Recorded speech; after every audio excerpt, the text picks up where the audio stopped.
I don't think people realize what this means for the Fed, for the economy, for all of us. Everything that's going on right now with the Fed raising interest rates. Now, here's one thing about it is, today they plan on raising interest rates. They're raising into such awful weakness. There's the core PCI index. PCI index, if you don't know what it is, it's the personal consumption expenditures.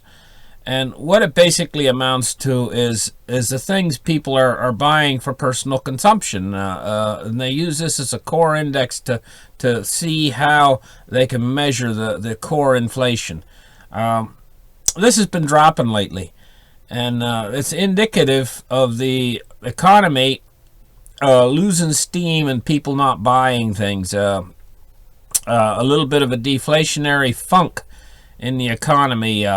This is the same deflationary funk that they've been riding for the last so many years, since 2008.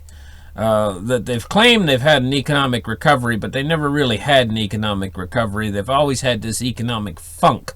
I'll call it a funk. So we've been riding up a little bit and then riding back down into it. I can't think of his name right now. Anyway, he refers to it as bottom bouncing. That's what we've been doing since 2008 till now. And right now, we've just went down. We've went down into one of these little bottoms. We're bouncing down into the bottom again. So the consumer spending is falling off. A little bit of deflation going on right now, and the Fed still has to raise rates. Now, it should be that right now, what should be happening with the Fed raising rates right now is the dollar should be actually rising. Well, this morning, the U.S. dollar index, the dollar is actually falling. It started the morning up around 96.95 or somewhere in around there, and it was running around 96 perhaps even 97, right on the mark of 97. And then she just kind of fell off a cliff. And right now she's 96.45. Lost about a whole half of a point off the U.S. dollar index today, while the Feds are raising rates today. Of course, they expect the Feds to raise rates, and I think they will too. I think they're going to raise rates. So the Fed's expected to raise rates today, and we're looking at a half a point a loss in the U.S. dollar index. If that's not a bad sign, I don't know what it is. And so what's happening with gold and silver? Gold and silver, on a day they're going to raise interest rates. Gold and silver should be dropping, right? And the past few days, they tried to smash gold and silver. They didn't know how to smash. And what's happened is it's bounced back from the smash just almost as quick as they smashed it. They smashed it and it's bounced back, and it's almost like a spring. You knock a spring back, and as soon as you turn your back around, the spring's bounced back to where it was before. It's getting so that they can't smash it anymore. Now, people are still frightened of it, though, because they've smashed it for so long and so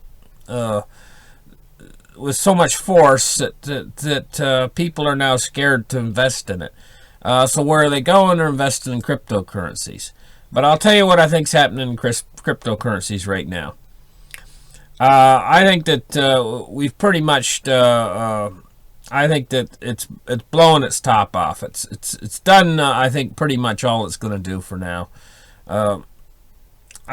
This morning I just got that feeling. Now at this point, I think that she's peaking in around the 3,000 mark, and she might make another peak, or she might not. But I think that's getting almost it for this mountain. For this particular mountain, and it was quite an impressive mountain, but that doesn't mean it's over for cryptocurrency. I mean, what she's going to do is she'll reconsolidate, and it'll fade down a little bit. It won't be talked about quite as much, and she'll be getting ready for the next big mountain she's going to climb. I don't know exactly when that'll happen. It might be 6 months from now, might be a year from now.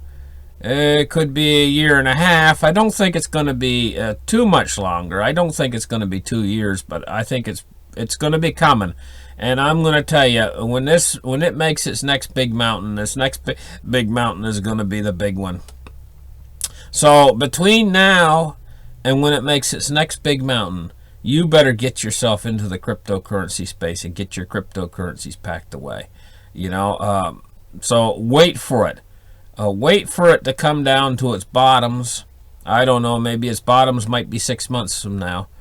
And its bottoms might not be as low as I thought they were going to be.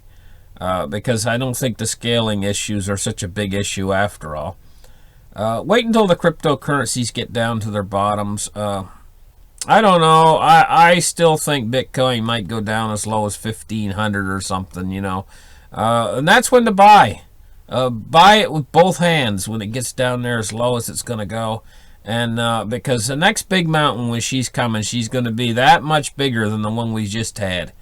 I mean, it's going to be oh my lands, it's going to be something else. And that's when the hype's going to start to really go worldwide, is when the next big mountain comes. And I think that it's going to be the real big one.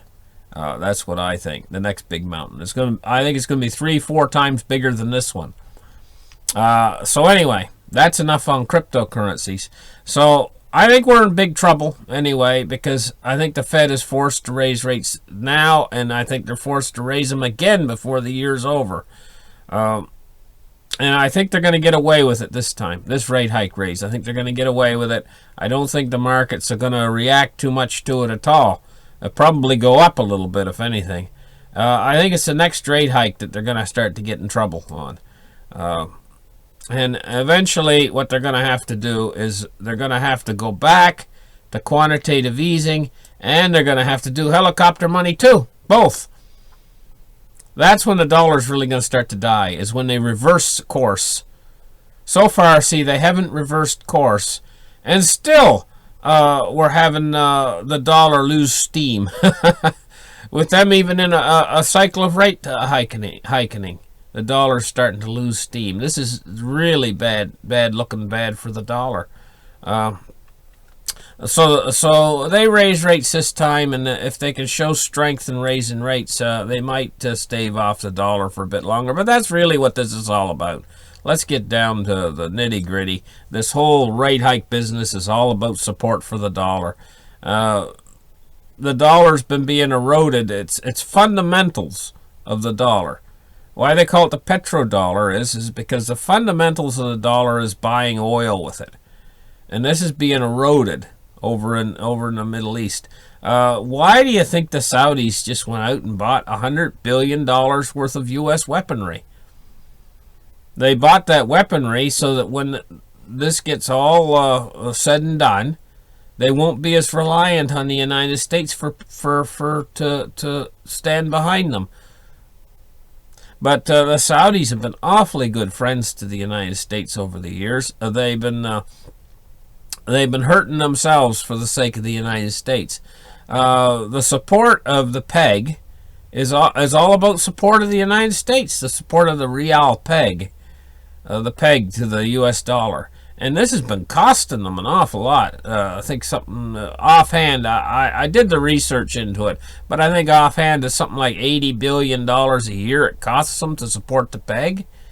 And they've been going down, down, down in their reserves, how much reserves they have.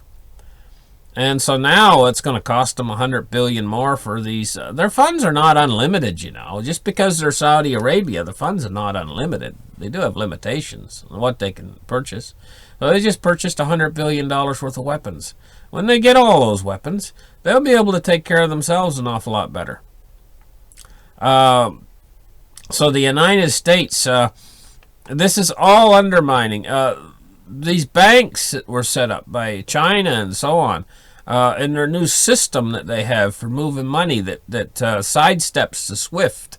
This is all undermining the dollar. This has been going on for a long time. They're getting almost to the point now where the dollar is going to be superfluous in oil trade when they get ready to drop the boom on all this. And so what's the dollar? We're looking at the slow destruction of the United States dollar, and this is the world reserve currency, and this is all coming. And these are signs now. These are really signposts that we should be observing when the Federal Reserve is going to actually raise rates, and we're seeing the dollar fall today. This is not a good sign at all. So listen, thank you for listening. Like and subscribe, and we'll catch you in the next article. Bye.